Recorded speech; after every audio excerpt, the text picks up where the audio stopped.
guys.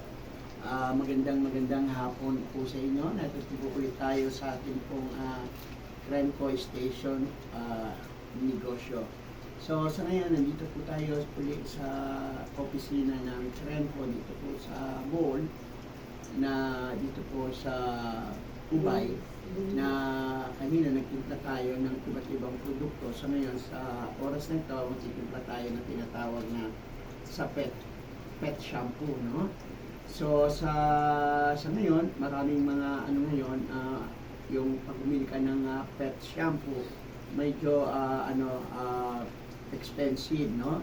Ito, pwede kang gumawa ng pet shampoo kahit sa sarili mong sa inyong bahay, or even you can make a commercial or business. Pwede mong gawin kasi konti lang ang puhunan. At maraming nangangailangan ng ganitong shampoo kasi para din itong regular na ginagamit sa mga imported na dogs, or kahit saan pong kahit ano pong hayop pwedeng gamitan ito. Kasi ito ay design para sa mga animals or sa pet na tinatawag. Pero mas sa mga hybrid na na mga dogs and cat na talagang yung pet lovers talaga. So okay. So umpisa na natin, no? At sa mga diyan sa mga OFW natin diyan sa Middle East, okay, sa Saudi Arabia at sa Oman, diyan po sa UAE, maging sa Kuwait and Bahrain.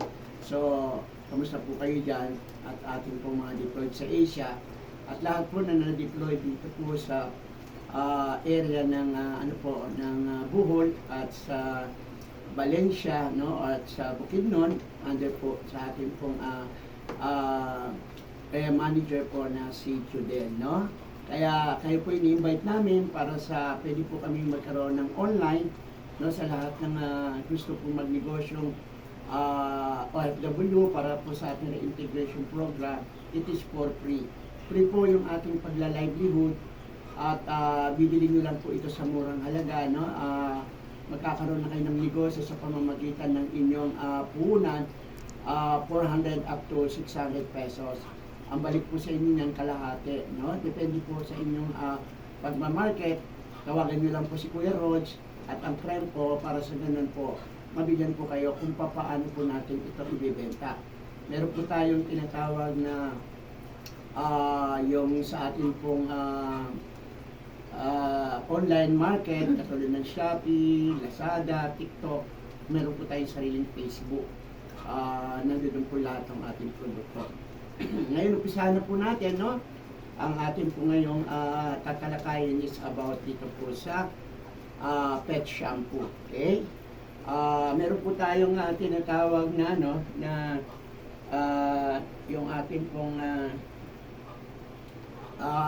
guidelines or procedure na step by step para madali po natin maintindihan, no?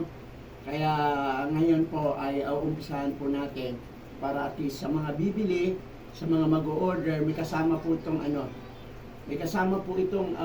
instruction, kasama na rin po dito yung kung let's say bibili mo yung negosyo kit na ganito, may kasama ng bottle. Pero kung kit lang ang bibili mo, ito po yon. Doon sa tinatawag nating negosyo kit, meron na rin po yun na tinatawag na sticker. Ready to sell na ho yun. Kaya hindi mo na kakailanganin pa, titimpel mo na, lalagay mo sa packaging, you can sell it.